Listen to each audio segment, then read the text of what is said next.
Idea stock आपकी screen पर लेकर आएंगे। 8 रुपए के आसपास दरअसल कर रहा है कारोबार। ऐसी खबरें हैं कि दरअसल कुमार मंगलम बिरला जो प्रमोटर हैं दरअसल वोडाफोन आइडिया के, उन्होंने सरकार को एक चिट्ठी लिखी है और वो कह रहे हैं कि प्रेशर इतना ज्यादा ये एजीआर वाले मामले में हो गया है, सरकार ही अब कंपनी में हिस्सा ले ले, वही मैनेज करें। तो अब आपके सामने असीम को जोड़ते हैं। असीम, एग्जैक्टली इस चिट्ठी में क्या लिखा गया है?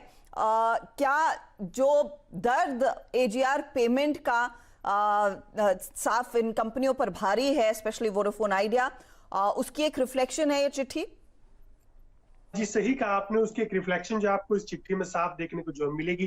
जो कुमार मंगलम बिरला है, सीएमडी जो आदित्य बिरला ग्रुप के, उन्होंने जो कैबिनेट सेक्रेटरी है उनको ये चिट्ठी जो है वो लिखी है। 7 जून की ये चिट्ठी, और उस चिट्ठी में ये कहा गया है कि कंपनी जो है वो 25,000 करोड़ रुपए जुटाने की तैयारी जो है वो कर रही है, लेकिन अभी तक कोई भी इन्वेस्टर जो है उसको भरोसा जो है वो नहीं है कि कंपनी जो है सर्वाइव जो कर पाएगी। अगर बस सरकार जो है जो सेक्टर को बचाने के लिए कदम जो है वो नहीं उठाती है, खासतौर पर की फ्लोर टैरिफ लेकर के आती है, या फिर एजीआर की पेमेंट पर राहत मिलती है, या फिर स्पेक्ट्रम की पेमेंट पर किसी तरह की राहत नहीं मिलती है, तब तक ये कंपनी जो है उसका बचना जो है मुश्किल है। उन्होंने साफ लिखा है कि अगर जुलाई तक उनको किसी भी तरह की राहत जो है सरकार की तरफ से नहीं मिली तो कंपनी का बचना जो है काफी मुश्किल हो सकता है। कंपनी जो है डिफॉल्ट जो है वो कर सकती है। तो ऐसे में उन्होंने पेशकश जो है सरकार के सामने रखी है कि सरकार जो है इसको टेक ओवर जो है वो कर ले, वो अपना कंट्रोलिंग स्टेक जो है वो हैंड ओवर करने के लिए तैयार है। गवर्नमेंट का कोई इंस्टीट्यूशन हो, चाहे वो बीएसएनएल पब्लिक सेक्टर की कंपनी हो या कोई फाइनेंशियल इंस्टीट्यूशन हो, वो उसको टेक ओवर करना चाहता है तो वो हैंड ओवर करने के लिए बिल्कुल तैयार है। तो ये बात उन्होंने प्रधानमंत्री जो कैबिनेट सेक्रेटरी है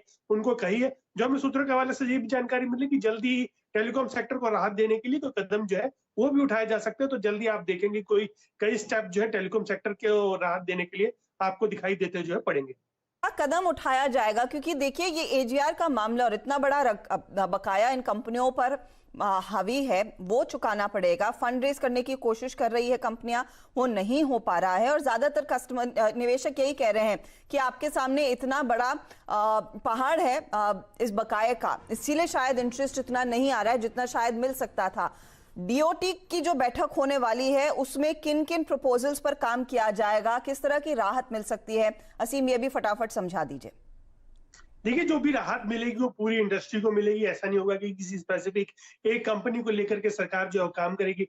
टैरिफ्स में आपने देखा कि पहले ही बढ़ोतरी जो होनी शुरू हो गई है। अब दूसरी बात रही एजीआर पर राहत मिलने की, या फिर स्पेक्ट्रम के जो इंस्टॉलमेंट्स हैं उसके ऊपर राहत मिलने की, तो उसके ऊपर काम जो है सरकार ने शुरू कर दिया। जो हमें सूत्रों के हवाले से जानकारी मिल रही है कि जो शनिवार है उसमें पीएमओ ने दूरसंचार विभाग के अधिकारियों के साथ बैठक जो है वो भी की थी, और निर्देश जो है वो दिए गए कि जल्द से जल्द इसके ऊपर काम जो है वो किया जाए। खासतौर पर कि सबसे पहले तो जो होगा कि स्पेक्ट्रम की पेमेंट जो है सरकार पहले ही 2 साल का डेफरमेंट जो है वो कर चुकी है, तो उसका डेफरमेंट जो है 2 से 3 साल तक और बढ़ाया जा सकता है। दूसरा ये कि एजीआर की डेफिनेशन जो है आने वाले वक्त के लिए चेंज जो है वो की जा सकती है। अभी कंपनियों को अपनी सारी सर्विसेज के ऊपर एजीआर जो है वो देना पड़ता है, लेकिन नई डेफिनेशन जो है उसको अपनाया जा सकता है, जिससे कि टेलीकॉम कंपनियों पर आने वाले दिनों में बोझ जो है वो कम पड़ेगा। लेकिन खासतौर पर कि वोडाफोन आइडिया का कर्ज इतना ज्यादा है, अगर उसको इमीडिएट पेमेंट जो है करीबन 22,000 करोड़ रुपए की मार्च 2022 में जो है वो करनी है, तो उसको पेमेंट करने के लिए वो फंड जो है वो जुटाने होंगे। तो ये फंड जुटाने की मंजूरी भी वोडाफोन आइडिया को जल्दी कैबिनेट से मिलती हुई आप जो है देख सकते हैं।